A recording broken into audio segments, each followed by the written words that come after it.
Assalamualaikum warahmatullahi wabarakatuh. Saya Kelvin Kiswanto dari PJKR 1B NIM 21024137. Di sini saya akan resensi judul film Negeri Lima Menara, sutradara Alfandi Abdul Rahman, produser Salman Aristo, penulis Salman Aristo, penyuting Cesa David Lukmansyah, distributor Million Pictures, musik Agahi Narotama, durasi 100 menit, bahasa Indonesia. Negeri Lima Menara yaitu sebuah novel karangan Ahmad Faudy yang merupakan novel pertama dari Lego Negeri Lima Menara yang terdiri dari 3 novel karya tersebut, yaitu Negeri Lima Menara, Rantau 1, Muara, dan Rana 3 Warna. Film yang diangkat dari novel ini menceritakan tentang seorang anak yang bernama Alif yang tinggal di Meninjau, Sumatera Barat. Ialah seorang anak sederhana yang baru saja lulus dari SMP bersama sahabatnya Randai. Ia ingin melanjutkan SMA di negeri kemudian melanjutkan kuliah di ITB. Semua hanya mimpi ketika sang ayah meminta Alif untuk melanjutkan SMA-nya di Pondok Pesantren Mandani, sebuah pondok pesantren di daerah Ponorogo, Jawa Timur. Awalnya ia menolak karena merasa cukup mendapatkan pendidikan agama, namun sang ayah membujuk dan menasihati sampai akhirnya ia menerima keputusan tersebut walaupun hanya setengah hati.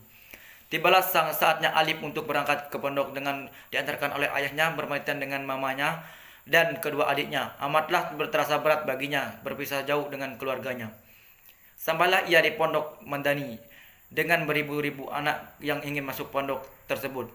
Mereka melakukan tes. Akhirnya Alif pun lulus tes tersebut, diterima sebagai santri di pondok tersebut. Makin remuklah hati Alif ketika ayahnya harus kembali ke Meninjau dan meninggalkan Alif di pondok. Tepat itu benar-benar baginya penjara baginya dengan segala peraturan-peraturan yang ada. Ditambah ia harus mundur 1 tahun untuk sekelas adaptasi. Alif mencoba tegar dan kuat setidaknya 1 tahun di pondok Madani. Hari demi hari pun ia jalani. Awalnya ia sering menyendiri, namun seiring berjalannya waktu Alif mulai bersahabatan dengan teman-temannya dan mereka bersatu karena hukum akibat kesalahan mereka. Ia bertemu dengan Raja dari Medan, Said dari Surabaya, Dul Majid dari Sumeneb, Atang dari Bandung, dan Baso dari Goa. Kedekatan mereka semakin lekat karena setiap menunggu maghrib mereka bersama-sama menatap awal senja di bawah menara masjid yang menunjang. Di mata mereka awal itu bagaikan negara dan benua yang mereka impikan masing-masing, karena mereka 6 selalu berkumpul mereka masjid sehingga mereka menampakkan mereka dengan sohibul menara, yaitu para pemilik menara. Suasana semakin hangat ketika kelas pertama dimulai. Alif dan temannya sekelas tersontak karena semangatnya ustadz yang mengajarkannya saat itu melafazkan dengan latang kalimat manjadda wajadda, yang artinya barang siapa yang bersungguh-sungguh maka akan berhasil. Kalimat itu yang menjadi mata bagi Alif dan kalimat temannya dalam menganggapi.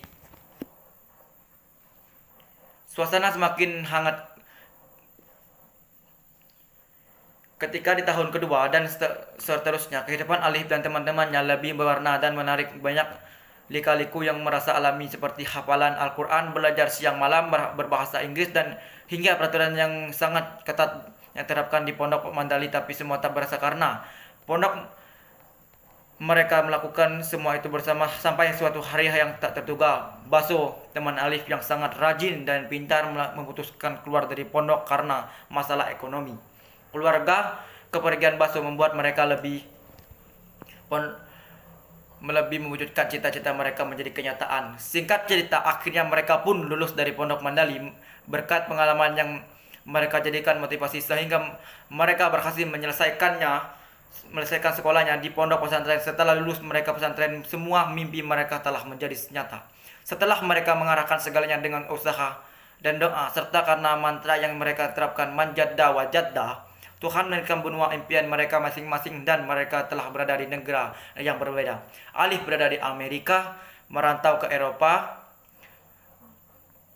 Atang di Afrika, Basu di Asia, sedangkan Said dan Jumajid sangat nasionalis. Mereka tetap berada di Indonesia. Jangan pernah meremehkan impian walaupun setinggi apapun. Tuhan sanggup maha mendengar.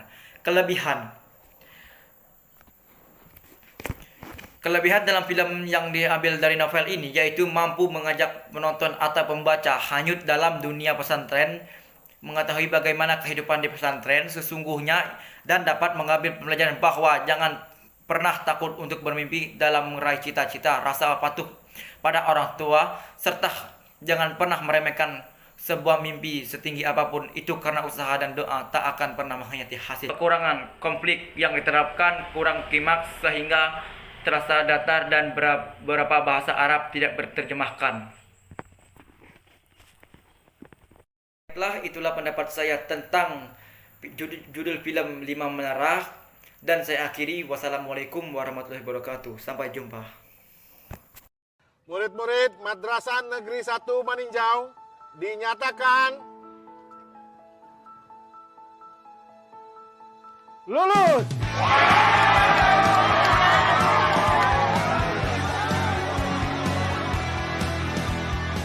Dengan nilai macam kau, sadolah sekolah akan berhabis meminta awak menjadi muridnya, Olif. Mari! Sejak Alif dalam kandungan Amak selalu punya cita-cita, punya anak laki-laki yang bisa menjadi pemimpin agama yang hebat. Macam Buya Hamka itu. Ayah setuju Alif masuk pesantren. Ayah kan salah moko, nih Alif jadi orang gadang bentuk Pak Habibie kan. Bah bisa kalau masuk pesantren. Perantaulah. Di bumi Allah yang lain, pasti Alif akan banyak bersebu ilmu. Tempat ini bukan untuk belajar tentang Islam. Tempat ini bukan untuk belajar tentang agama. Tapi di sini kalian akan dididik menjadi pemimpin yang mempunyai dasar-dasar dan nilai Islami sesuai dengan pondok pesantren ini. Manjada wajib.